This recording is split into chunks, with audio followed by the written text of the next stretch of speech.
नमस्कार सभी धर्मी लोगों का आपके अपने चैनल पर एक बार फिर स्वागत है। आज भी मैं आपको पवित्र रामायण के बालकांड पर ही लेके चलूंगा।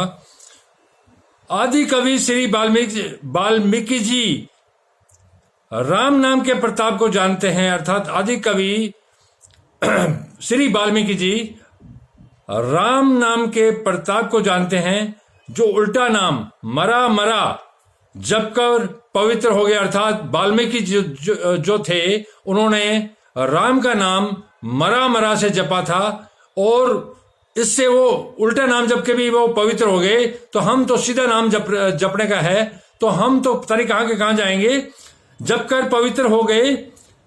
श्री शिव जी के इस वचन को सुनकर कि एक राम नाम शस्त्र नाम के समान है, अर्थात शिव जी ने स्वयं कहा है कि एक राम नाम सहस्त्र 1000 नाम के समान है।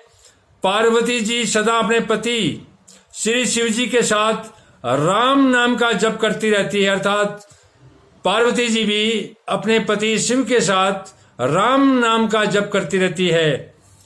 नाम के प्रति पार्वती जी के हृदय में ऐसी प्रीति देखकर श्री शिव जी हर्षित हो गए और उन्होंने स्त्रियों में भूषण रूप, पवित्रताओं में शिरोमणि पार्वती जी को अपना भूषण बना लिया, अर्थात भूषण बना लिया। पार्वती जी को भी अपनी पत्नी राम नाम के जप के कारण बनाया, अर्थात उन्हें अपने अंग में धारण करके उन्हें अपने अंग के अंदर धारण करके अर्धनारीश्वर अर्धांगिनी बना लिया। अर्धांगिनी का मतलब होता है पत्नी। नाम के प्रभाव को श्री शिव जी भली भांति जानते हैं, जिस प्रभाव के कारण कालकूट जहर ने उनको अमृत फल दिया।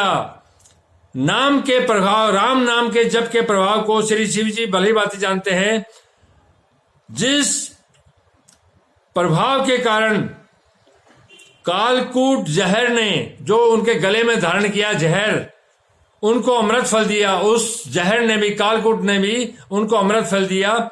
श्री रघुनाथ जी की भक्ति वर्षा ऋतु है। रघुनाथ जी की जो भक्ति है वो वर्षा ऋतु की तरह है। तुलसीदास जी कहते हैं कि उत्तम सेवगण ध्यान है और राम नाम के 2 सुंदर अक्षर सावन भादो के महीने हैं। राम नाम के अक्षर 2 सावन भादो महीने के समान है, जो बारिश में वर्षा करते हैं। दोनों अक्षर मधुर और मनोहर है, जो वर्णमाला रूपी शरीर के नेत्र हैं, भक्तों के जीवन है तथा स्मरण करने में सबके लिए सुलभ और सुख देने वाले हैं, और जो इस लोक में लाभ और परलोक में निर्वाह करते हैं, अर्थात भगवान के दिव्य ध्यान में दिव्य देह से सदा भगवत सेवा में नियुक्त रहते हैं। यह कहने, सुनने और स्मरण करने में बहुत ही अच्छे, सुंदर और मधुर हैं। तुलसीदास जी को तो श्री राम लक्ष्मण के समान प्यारे हैं। इनका रै और मैं, राम का मतलब रै और मैं का अलग अलग वर्णन करने में प्रीति बिलगाती है, अर्थात बीज मंत्र की दृष्टि से इनके उच्चारण, अर्थ और फल में भिन्नता दिख पड़ती है, परंतु है ये जीव और ब्रह्मा के समान स्वभाव से ही साथ रहने वाले, सदा एक रूप और एक रस। ये दोनों अक्षर नर नारायण के समान सुंदर भाई है। ये दोनों अक्षर नर और नारायण, जिन्होंने बहुत भारी तप किया था, नर और नारायण के समान सुंदर भाई हैं। जगत का पालन और विशेष रूप से भक्तों की रक्षा करने वाले हैं। ये भक्त रूपिणी सुंदर स्त्री के कानों में के सुंदर आभूषण कर्णफूल हैं और जगत के हित के लिए निर्मल चंद्रमा और सूर्य हैं। ये सुंदर गति मोक्ष रूपी अमृत के स्वाद और तृप्ति के समान है। कच्छप और सहसी के समान पृथ्वी के धारण करने वाले हैं। भक्तों के मन रूपी सुंदर कमल में विहार करने वाले भौरों के समान है, और जीव रूपी यशोदा जी के लिए श्री कृष्ण और बलराम जी के समान आनंद देने वाले हैं। तुलसीदास जी कहते हैं, श्री रघुनाथ जी के नाम के दोनों अक्षर बड़ी शोभा देते हैं, अर्थात राम के दोनों अक्षर राम में दोनों अक्षर बड़ी शोभा देते हैं, जिनमें एक रकार छत्र रूप रे से और दूसरा मकार मकुट बनी अनुस्वार रूप से सब अक्षरों के ऊपर है, अर्थात ये सारे अक्षरों से ऊपर है। समझ में नाम और नामी दोनों एक से हैं। नाम और नामी समझ में तो दोनों एक से हैं, किंतु दोनों में परस्पर स्वामी और सेवक के समान प्रीति है।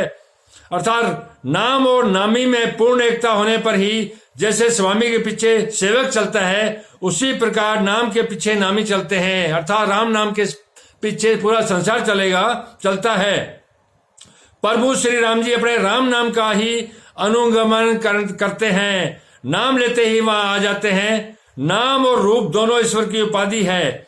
ये भगवान के नाम और रूप दोनों अनिर्वचनीय है, अनादि है और सुंदर शुद्ध भक्ति युक्त बुद्धि से इनका दिव्य अविनाशी स्वरूप जानने में आता है। इन नाम और रूप में कौन बड़ा है, इन नाम और रूप में कौन बड़ा है, कौन छोटा है, यह कहना तो अपराध है।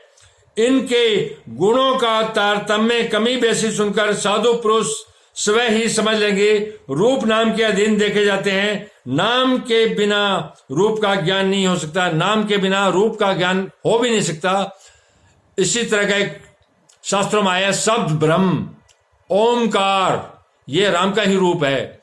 और जो बाइबल के वचन है जो कि जीवित हैं, वो भी वचन को जीवित मानती है। और बाइबल के अंदर स्पष्ट शब्दों में आया है कि जो शब्द ब्रह्म है उसको किसी अन्य शब्दों में कहा गया है वचन ही परमेश्वर है। वचन का मतलब वचन शब्द ही परमेश्वर है और वचन परमेश्वर के साथ है और परमेश्वर ही वचन है। ये वचन आया है बाइबल में। तो अलग अलग शास्त्रों में, शास्त्र तो परमात्मा के अलग अलग हैं, क्योंकि कभी कोई नबी पैदा हुआ, कभी कोई नबी पैदा हुआ, कभी कोई भाषा में लिखा गया, कभी किसी भाषा में लिखा गया। तो ये तो धरती के विभिन्नता है, लेकिन परमात्मा एक है तो धर्म भी एक है। और सारे शास्त्र जो है एक परमात्मा, चाहे उसको राम कहो, रहीम कहो, चाहे परमेश्वर यहोवा कहो, परमात्मा एक है। परमात्मा के नाम तो हजारों हो सकते हैं, सारे पवित्र हैं और सारे ग्रंथ भी पवित्र हैं। आप एक परमात्मा और उसकी तौहीद और उसके रास्ते पर चलिए। दिव्य अविनाशी स्वरूप जानने में आता है। मैं इन नाम और रूप में कौन बड़ा है, इन नाम और रूप में कौन बड़ा है, कौन छोटा है, यह कहना तो अपराध है। इनके गुणों का तारतम्य कमी बेसी सुनकर साधु पुरुष स्वयं समझ लेंगे। रूप नाम के अधीन देखे जाते हैं, रूप नाम के अधीन देखे जाते हैं। नाम के बिना रूप का ज्ञान नहीं हो सकता। जब हम नाम लेते हैं कि फूल है गुलाब का, तो एकदम से उसकी छवि हमारे सामने बढ़ जाती है। तो इसी तरह सूर्य नाम लेते हैं तो हमें एक चमकता तारा दिखाई देता है। तो उसी तरह से बिना नाम के रूप का ज्ञान नहीं हो सकता। कोई सा विशेष रूप उसका नाम जाने हथेली पर रखा हुआ भी पहचाना नहीं जा सकता। और रूप के बिना देखे भी नाम का स्मरण किया जाए, रूप को नाम का स्मरण अगर पहले किया जाए तो विशेष प्रेम के साथ वह रूप हृदय में आ जाता है। जैसे फूल 24 घंटे आदमी के पास नहीं होता, लेकिन फूल, गुलाब का फूल कल्पना करे और नाम ले तो उससे वो कल्पना में आ जाएगा और हृदय में स्थापित हो जाएगा कि ऐसा फूल है, क्योंकि वो हमने देखा हुआ है। और जो नहीं भी देखा होता है, तो परमात्मा जो है वो सब में है और सब परमात्मा की एक सूक्ष्म आत्मा से चल फिर रहे हैं। आप एक परमात्मा को एक में ही लें और इसी तरह से लगातार एक ही धारा में बहते रहिए राम नाम की। धन्यवाद। कल फिर मिलेंगे।